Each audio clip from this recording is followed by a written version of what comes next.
शिमला नगर निगम चुनाव को लेकर तैयारियां तेज। शिक्षा मंत्री रोहित ठाकुर का बयान, कहा नेता बदलने में लगी है बीजेपी।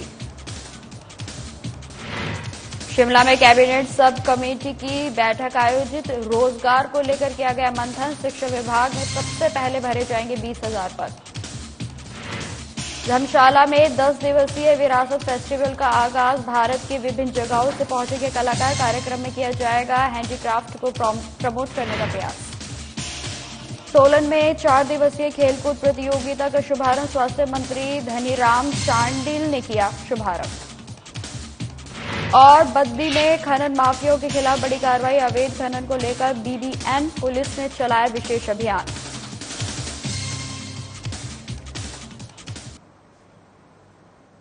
नमस्कार, स्वागत है आपका। मैं आपके साथ निकिता कश्यप। बुलेटिन की शुरुआत करते हैं।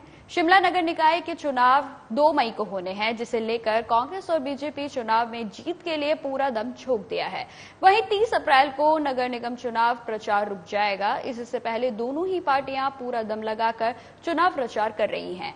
हिमाचल प्रदेश सरकार में शिक्षा मंत्री रोहित ठाकुर ने दावा किया है कि कांग्रेस पार्टी नगर निगम शिमला चुनाव जीतकर हैट्रिक लगाने जा रही है। उन्होंने कहा कि कांग्रेस ने साल 2021 में उपचुनाव, साल 2022 में विधानसभा चुनाव जीते हैं और अब साल 2023 में कांग्रेस नगर निगम शिमला का चुनाव भी जीतने जा रही है।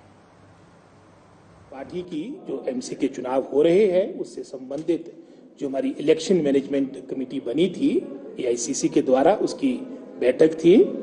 इसमें जहां हमने अपने माननीय मुख्यमंत्री का कार्यक्रम को अंतिम रूप दिया है, साथ ही साथ इन 6-7 दिन में किस तरह से हम घर घर पकड़े, उसमें जो ड्यूटियां दी गई है उसको सुनिश्चित किया जाएगा कि हर कार्यकर्ता घर घर पहुंचे। चाहे हमारे कार्यकर्ताओं की बात है, फ्रंट ऑर्गेनाइजेशन जिसमें हमारी महिला कांग्रेस, यूथ कांग्रेस, हमारी एनएसयूए के कार्यकर्ता, हमारे सेवा दल के कार्यकर्ता एकजुटता के साथ हमारे 34 वार्ड्स में कांग्रेस पार्टी। शिमला राज्य सचिवालय में कैबिनेट सब कमेटी का बैठक हुई। उद्योग मंत्री हर्षवर्धन चौहान की अध्यक्षता में मंत्री जगत सिंह नेगी और रोहित ठाकुर ने रोजगार के अवसर तैयार करने पर मंथन किया। कमेटी के अध्यक्ष उद्योग मंत्री हर्षवर्धन चौहान ने बताया कि विभिन्न विभागों में 70 पद के अतिरिक्त हैं और स्वीकृत पद 3 लाख है। शिक्षा विभाग में रिक्त करीब 20,000 पदों में सबसे पहले भरा जाएगा। उन्होंने साथ ही यह भी कहा कि कैबिनेट सब कमेटी ने विचार किया है कि इस प्रक्रिया को स्पीड अप कैसे किया जाए। शैक्षणिक संस्थानों में शिक्षकों के कई पद खाली हैं। शिक्षा विभाग में 1,12,000 पद स्वीकृत हैं। वहीं आपको बता दें इसमें 20,000 पद खाली हैं, परंतु पॉलिसी बनाकर मामले को कैबिनेट में ले जाया जाएगा।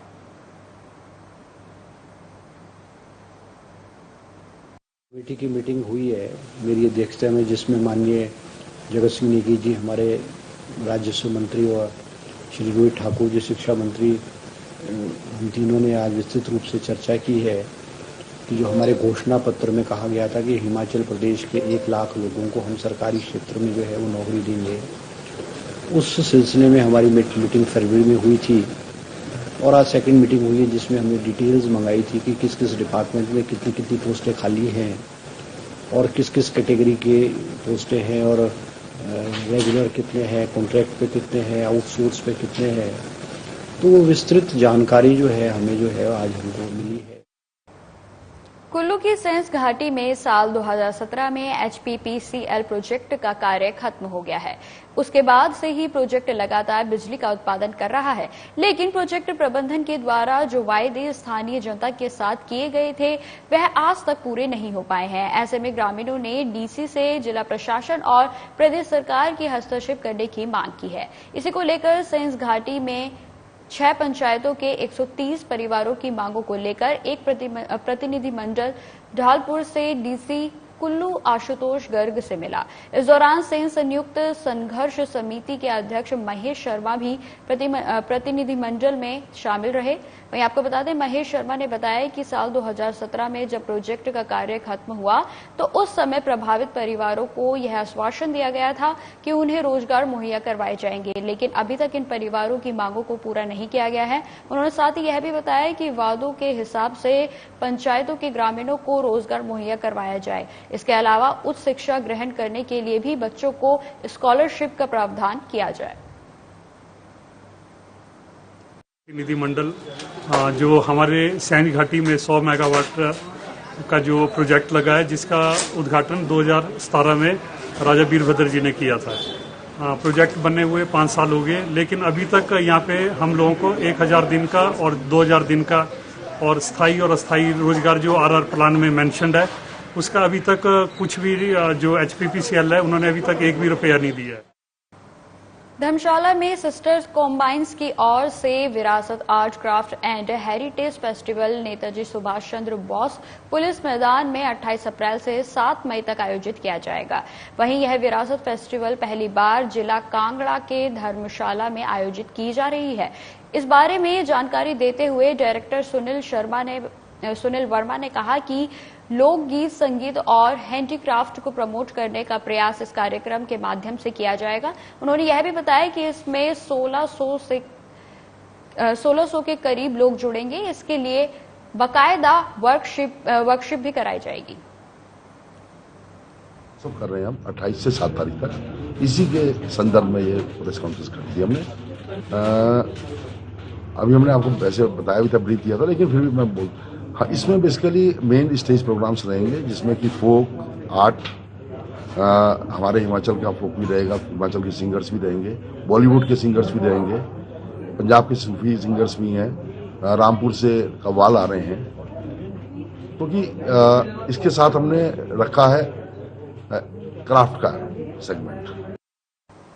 सोलन में स्वास्थ्य मंत्री धनीराम शांडिल ने 4 दिवसीय खेलकूद प्रतियोगिता का शुभारंभ किया। इस अवसर पर उन्होंने परेड की सलामी ली और दीप प्रज्वलित कर इस प्रतियोगिता का शुभारंभ किया। इस प्रतियोगिता में जिला सोलन के 16 ITI के 350 युवा खेल प्रतियोगिता में हिस्सा ले रहे हैं। मंत्री धनीराम शांडिल ने कहा कि युवाओं को खेल में अवश्य हिस्सा लेना चाहिए। उन्होंने यह भी कहा कि जिला औद्योगिक प्रशिक्षण संस्थान की यह खेलकूद प्रतियोगिता युवाओं की खेलों में रुचि बढ़ाएगी। उन्होंने यह भी बताया कि खेलों से युवाओं को बौद्धिक, मानसिक व शारीरिक विकास होता है। उन्होंने इस तरह की खेलकूद प्रतियोगिताओं को करवाने का आग्रह सभी शिक्षण संस्थाओं से किया है, ताकि युवा नशे से दूर रह सके व खेलों की उनकी रुचि बढ़े। उन्होंने यह भी कहा कि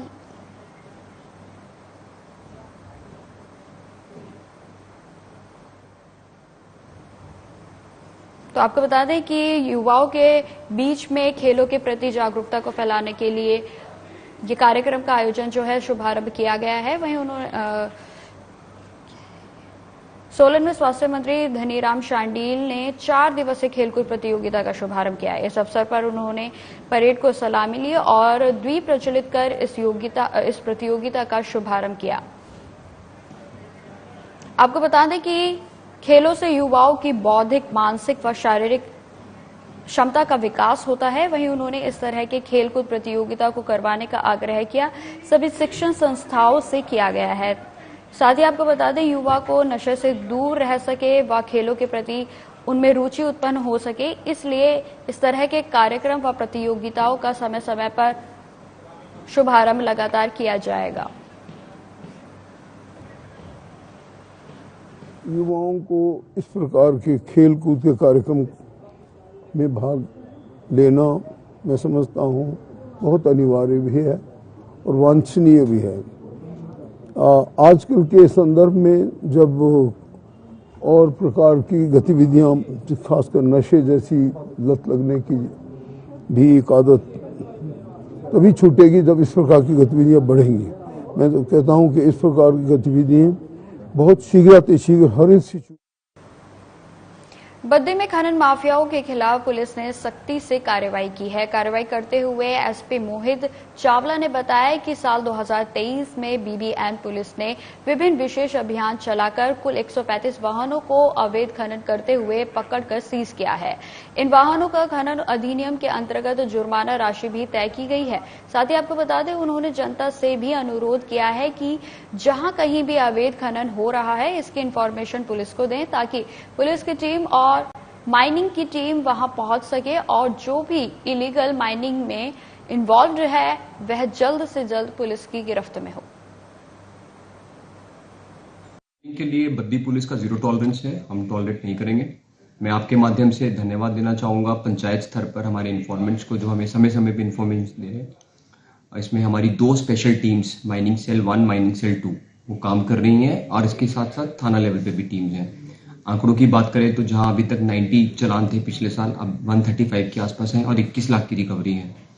4 हम FIR mines and minerals act और IPC की विभिन्न धाराओं में दे चुके हैं। तो वी विल नॉट टॉलरेट, हमें इन्फॉर्मेशन दीजिए, हम कोशिश करेंगे कि पुलिस की टीम, माइनिंग की टीम वहां तक पहुंचे। स्विट्जरलैंड से 3 युवक हिमाचल घूमने के लिए आए हुए हैं। रोचक बात यह है कि विदेशी युवक साइकिल पर हिमाचल की सैर कर रहे हैं। विदेशी युवक एलन ने बताया कि मुंबई से मनाली का सफर वो साइकिल पर तय कर रहे हैं। उन्होंने कहा कि यह साइकिल भी स्विट्जरलैंड से ही एयरलिफ्ट के माध्यम से लाई गई है और मुंबई से 2 महीने पहले हम मनाली की तरफ रवाना हुए हैं, वहीं आज जिला मंडी में प्रवेश किया। विदेशी युवक का कहना है कि हम रात तंबू लगाकर व्यतीत करते हैं। वहीं उन्होंने कहा कि हमारा शौक साइकिलिंग करना है, जिसके तहत हमने यह निर्णय लिया कि हिमाचल में साइकिल के माध्यम से हम सैर करेंगे।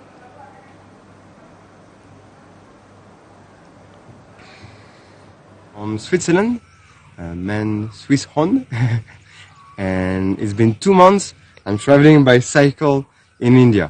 So we are 3 friends, me, Ilan, and 2 others that are in front, Cyril and Virgil. And yeah, it's been 2 months. We are traveling from Mumbai to Manali. Mumbai se Manali tak, and only by cycle. And for now, we reach Himachal Pradesh. And it's a really, really pleasant journey like this. इसी के साथ इस bulletin में इतना ही। देश दुनिया की तमाम खबरों की जानकारी के लिए बने रहें हमारे साथ। नमस्कार।